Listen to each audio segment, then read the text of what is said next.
各位朋友你好，我是史东。今天在节目中呢，为你请到的是一位非常杰出的一位智库型的人士。那么这位人士呢，他的原名，他的名字叫做 Parag Khanna。我现在在这儿很快把他的简历呢向您介绍一下。他有个中文名字叫做康世和，他是一位全球战略的学者，他也是一位环球的旅行家。那么他另外呢也是一位畅销书的作家。在今天节目中呢，我们专注的会为您介绍和他谈的是他最新的2本新书的一些内容，以及在这个书之中呢他所阐述的一些概念。布拉格呢，他被《时尚先生》这本杂志呢评为21世纪最有影响力的75个人物之一。同时呢，他也被当年的《连线》杂志列入为年度的聪明人的名单。他的本科和他的硕士学位呢是来自美国的 Georgetown University 乔治城大学的外交学院。他的博士学位呢是受颁于伦敦政治经济学院。到目前为止，他的足迹已经遍布了全世界各大洲的100多个国家。同时呢，他也被 Davos 世界经济论坛呢评为世界全球的青年领袖。我们现在就把他带入我们的画面之中。Parag, thank you very much for coming to the show. Hello, Jay. Very nice to be with you. Let's talk about the 2 books. Let's talk about the first book, Connectography. Tell us, what is that? Sure. You know, in many languages, there is not even a word for connectivity, which is really the foundational subject of the book. The idea that connectivity is not just a concept, it's a very physical thing. On top of that, I have fused the word connectivity with the word geography to create a new word, connectography, the geography of connectivity. And that means infrastructural connectivity like roads and railways and transportation systems, pipelines and electricity grids, which is our energy systems, and of course, internet cables and satellites, our communications systems. And those are all fixed physical infrastructures, and they enable our human connectivity. Except for 2 people sitting together in the same room, all connectivity between human beings requires some kind of a physical infrastructure. You and I are using a lot of infrastructure right now to be able to have this live conversation thousands and thousands of miles apart. This is connectography. Us having this call is connectography. 2 human beings able to create a relationship on the other side of the planet Earth without ever meeting is connectography. And it represents, in many ways, the evolution of hundreds of thousands of years of human behavior from the time that mankind began wandering across the continents and colonizing the Earth. We have always been building more and more connectivity based on whatever technological capacity we have. Whether we're just using stones to build a road, or if we are laying down the most high-tech fiber optic cables on the sea, on the bottom of the ocean floor, in order to have high-speed, high-bandwidth, instantaneous communication, all of that is part of how connectography is a very human process. And I wrote this book that was published in 2016 to overcome the notion that the most sacred, the most important, the most fundamental lines on the maps that we hang on our walls, that we use to organize our minds and our activities as a species, the most fundamental lines on the map are not the political borders that divide us. The most important lines on the map are absolutely the lines of connectivity, the lines of infrastructure. And they tell us much more about how we relate to each other, how we deal with each other as people, as countries, as cities, as companies, as organizations than borders do. And that's a recent phenomenon.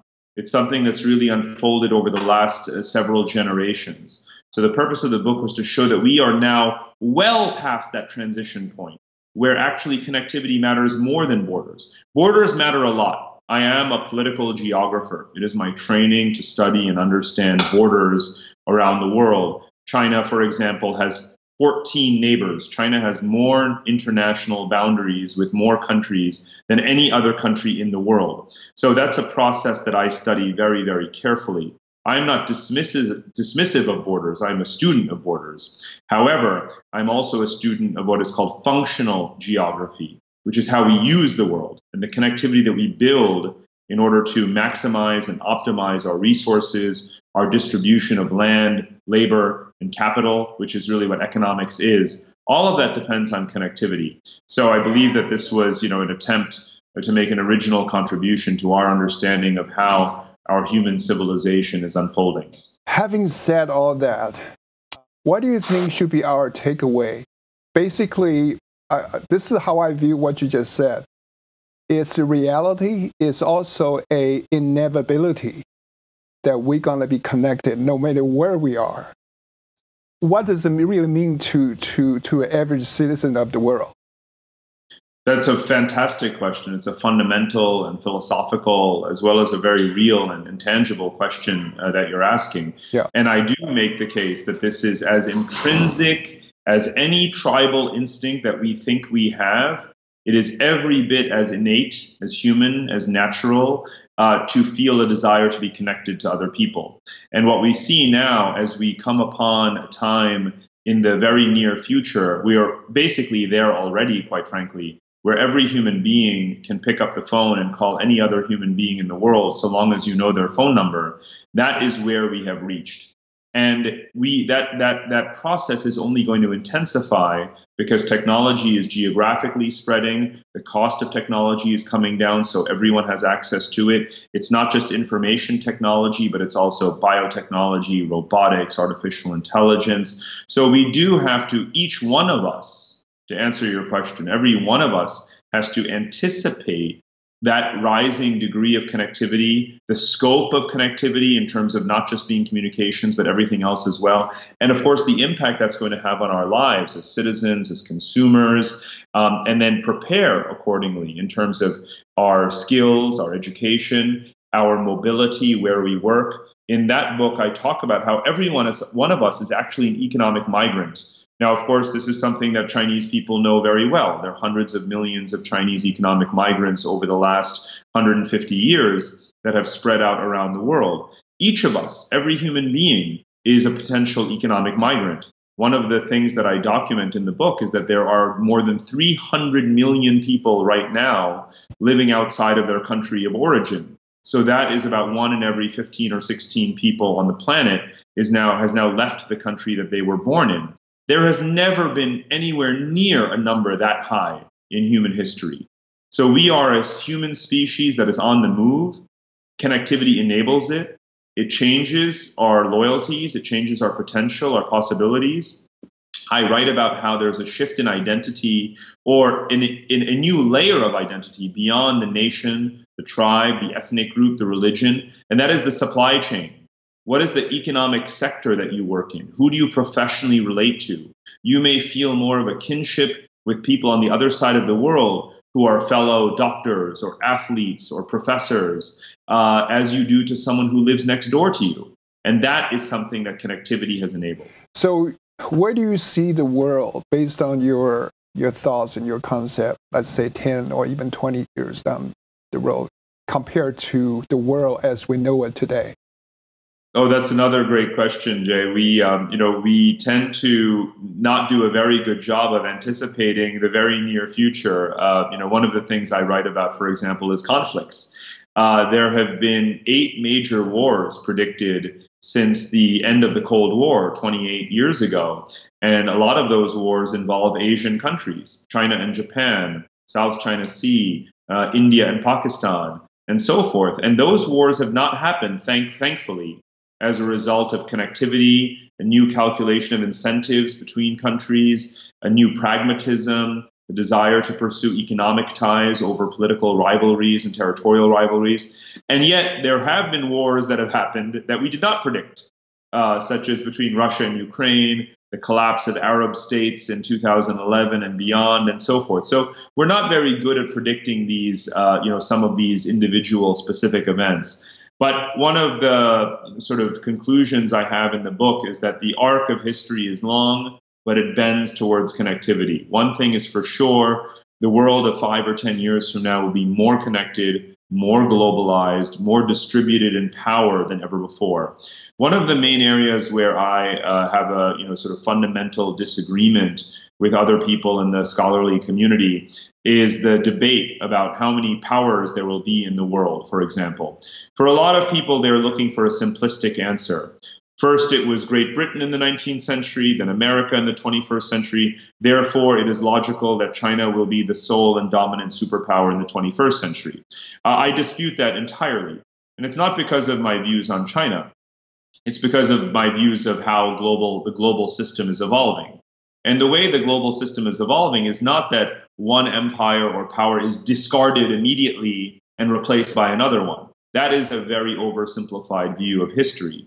In fact, the way we are evolving is to move to a multipolar world where China is a superpower, America is a superpower, Europe is a superpower, India is rising as a power. In fact, we live for the first time in history at a time when every region of the world, every continent of the world matters significantly, and has growing ties with each other. Each of them has a voice. South America has a voice. Africa has a voice. So even the less powerful regions of the world actually matter. So it's far too oversimplified. Not only is it oversimplified, it's fundamentally wrong to believe that there will be one dominant power in the world. And I think what's most exciting about 21st century geopolitics is that we have never seen an era where we have so many powerful entities and powers in different parts of the world all operating at the same time. And I think every one of us, whether we are an American citizen or president, whether we're a European leader or whether we are Chinese, that we have to get used to this fact that everything is going to be based on reciprocity, on mutual understanding, on dialogue, on agreement, on compromise, because we truly live in a world where no one can actually dominate all the others. It will never happen. Right. And again, to me, it's urgent that we have that conversation now rather than when it's too late. Because historically, of course, when European powers have fought each other, they did so on the presumption that they could dominate a proximate neighbor who controlled a global empire. And therefore, in defeating that neighbor who was right next door, they would be able to expand their global reach and influence. But the geopolitics of Asia and of the world look very different from the 19th and 20th centuries. What we have, even just within Asia, is historically a very distributed set of civilizations that are quite far apart from each other and quite culturally remote from each other. Chinese and Indians don't know very much about each other. Japanese and Chinese don't necessarily understand each other. Then there are the Persian civilizations, the Russian civilization, which is quite Asian, actually. And in my new book about Asia, I emphasize that and explain it. The Turkic civilizations. Asia has almost always been multipolar. So Asians actually should have a much easier time appreciating the dynamic that I am describing than Westerners, because in European history, you have countries that are very close to each other, and there's actually the possibility that one could defeat the other. And of course, over the centuries, they have defeated and conquered each other. But not since the Mongols 700 or 800 years ago has a single Asian power actually dominated the genuine full breadth and swath of Asia. And I'm quite confident that's never really going to happen again. And therefore, again, it's important to emphasize that Asia is multipolar and the world is multipolar. Each power will have a significant degree of influence around the world in different ways, economic, military, and so forth, demographic, culturally as well. But none will dominate. I really do have to emphasize this over and over again because it is the most important geopolitical theme of the 21st century. Do you think you are being a little bit too optimistic about this? Right now, as we speak, I can think of some countries don't believe in multipolar power structure. Well, I mean, I would say that it's not about optimism or pessimism. I work in the field of geopolitical analysis. I don't bring emotions or sentiments into the equation. I use formulas and logic, and I compare policies, and I look at power structures. So my views are nothing different from what I try to objectively analyze as much as possible. So what people think, to me, is much less relevant than what they need to understand. And I work in that latter category. My goal is to make people understand these facts. Either they're going to learn it the hard way, or they're going to learn it by listening to me. You can choose. So they're going to learn it sooner or later, I guess. Absolutely. And again, whether it's America or whether it's China, again, the mere fact that two countries or two sets of leaders can believe opposite things in the same world obviously means that either one of them is wrong or both of them are wrong. And what I'm saying is that both of them are wrong. Mm-hmm. How are you accepted when you travel around the world, when you talk about what you talk about today? Well, it really depends. I mean, this book has been published several years ago. It continues to sell very, very widely. I'm very fortunate about that. It's been translated in many languages, many editions. It's being used by a lot of military strategists. I see defense departments using it, a lot of prime ministers, a lot of mayors, a lot of students. I have many objectives with books like this. Of course, for political and economic leaders, to shape their thinking about strategy, globalization, economics, geopolitics. That obviously is very significant to me. But I also see a huge uptake from the next generation of people, of scholars, of students who identify with the message of global connectivity as their instinct and about the emergence of global values that never existed before. But I'll tell you, Jay, in brief, I mean, there's really hardly a country in the world where I have not received messages or been invited or directly traveled to meet with very, very senior political, economic, and intellectual leaders to discuss this theme. And the book has been very widely received, either because people agree with it or because they feel the analysis is so relevant to shifting how they operate and think about the world. Remember, one of the prevailing narratives right now is that globalization is in crisis. Globalization is at risk. Globalization is retreating. That is completely false. It's false on every possible level, but people say it anyway. So I'm offering a factual antidote to misguided pessimism about globalization. Again, globalization rests on connectivity. Connectivity is flourishing at a scale that has never before been imagined in human history. It is defying every possible expectation about how rapidly we can build it. It's defied every pessimism about how quickly human beings would get connected to each other and embrace that connectivity. And it is flourishing as China expands, as India expands. The more powers you have in the world, the more globalization you will have because each of them is reaching out. Globalization is the sum total of all of our activities, and we're globalizing like never before. So one could attempt to generalize about some people's views, but from my experience as someone who travels for a living, who spends 90% of my time traveling and interacting with people at all levels of society, all over the world on every continent, I find that there's very few voices who actually disagree with what I'm saying. I think they're having a much more constructive conversation about what they're going to do about it. The term globalism came to my mind many times as I was preparing for this interview. And because if you watch different shows, talk with different people, the term globalism sometimes means something positive, sometimes means something negative. So to the point, if you ask me what that means, I don't know what that means anymore. So let me throw that question to you. What is your definition of globalism?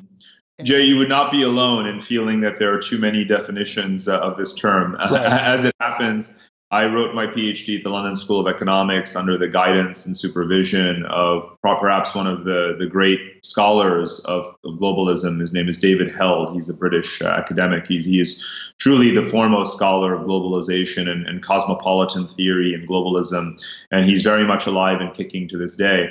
And, he would point out, as I do as well, the distinction between globalization and globalism. Globalization, of course, is the process of ever unfolding interconnections and exchange between human societies, whether it is cities, countries, companies, and so forth. And again, that process is irrefutably expanding. Globalism is something more ideational, which is the term we use for the realm of concepts, ideas, theories, norms, and so forth. And the construction of a global identity, global values, again, global regulations, norms, and laws, that would be considered globalism. And to the extent that, as I mentioned, and something that I try to document through survey research over looking at youth perspectives from around the world, rich countries, poor countries, north, south, east, west, over the past generation, is that you find that the more young people you speak to, and the younger people are, the more they identify with the values that you would associate with the term globalism: environmental sustainability, the right to mobility, human rights and the right to free speech, and so forth. And so if you were to say there is something called globalism today, you would associate it with those values. And again, we can document through people's feelings that we survey and assess the extent to which more and more people in the world, more and more of humanity, subscribes to what you would call globalism or global values. Mm-hmm. There's a couple of things I would like to go over with you. For instance, I saw you wrote some articles about the U.S.-Chinese trade conflict. Quite a few, in fact. Yeah. So give us your take about this issue, because people will be very, very interested to know. Of course. You know, again, the book Connectography is very much about this idea of tug of war, right? We have this connectivity, but that doesn't mean the world is peaceful. This is a book that's very much about geopolitics. But the new geopolitics beyond the traditional territorial competition is the competition to gain the most value from connectivity, which means supply chains, value chains, trade and investment patterns and flows. So a trade war of any kind is a perfect example of a tug of war, which is what Connectography is all about. The US-China trade war is very much in line with that. It's a microcosm of it. It's a big microcosm of it, but that's precisely what it is. Nothing more and nothing less. Mm-hmm. It is something that China has been doing for exactly 40 years, which is using foreign investment, technology transfer, its own industrial policies to modernize its economy and rise up the value chain and capture ever more of the share of industrial production, to also gain ever more of the value and share of advanced technologies. The process began decades ago, and it's accelerating today with initiatives such as Made in China 2025. The United States' response to that is to try to slow that down. Not to slow it down necessarily, well, in several ways. One, by restricting the outflow of technologies into the Chinese value chain, and another is by demanding reciprocal market access so that American firms will have an even larger profit share in Asia than they have already enjoyed in recent decades. And that is exactly, in a very nuts and bolts, objective formulation, what is happening right now. So this is a war, but it's a tug of war over the value of connectivity. And it's been going on for a long time. It long predates the Trump administration, and long after Trump is gone and long after Xi Jinping is gone, there will be a global tug of war.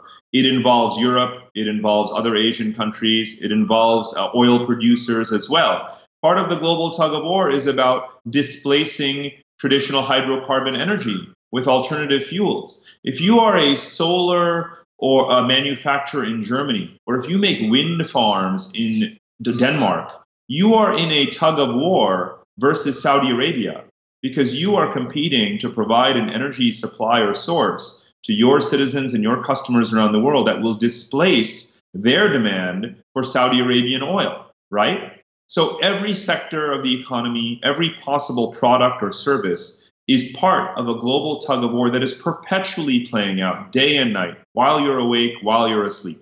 So the only question is, does your country have a strategy in that tug of war, or do you not have a strategy? And is your strategy working, or is it not working?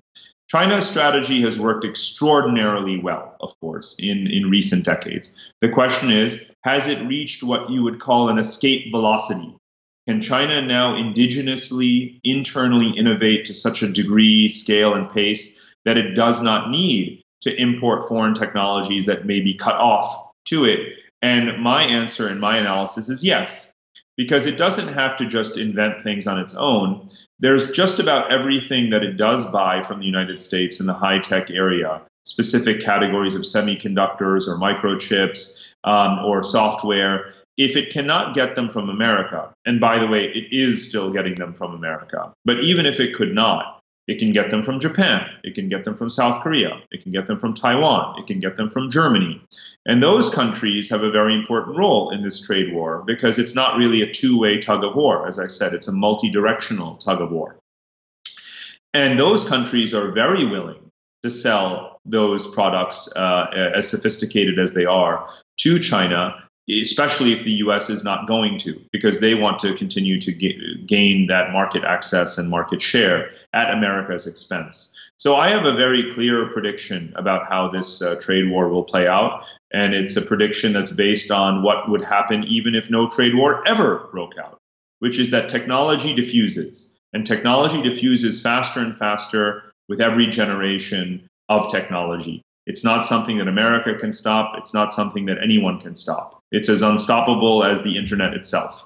So to me, there's no question that it's not about a winner or a loser per se. It's about relative gains in being the principal supplier to the largest markets and in gaining the maximum profits from selling that technology. And so I think that there will be distributed winners, distributed sort of gains more and more over time. And so I think the Trump administration's policies are very misguided because they do much more to hurt American business than to help it. Why do you think the United States government or the United States should learn from this experience, and what do you think the Chinese government should learn from this experience? Oh, that's an excellent question. I'm really glad that you phrased it that way. I mean, the U.S. should learn that it cannot cut off or stop globalization, and it also cannot, interfere too much in its own company's interests.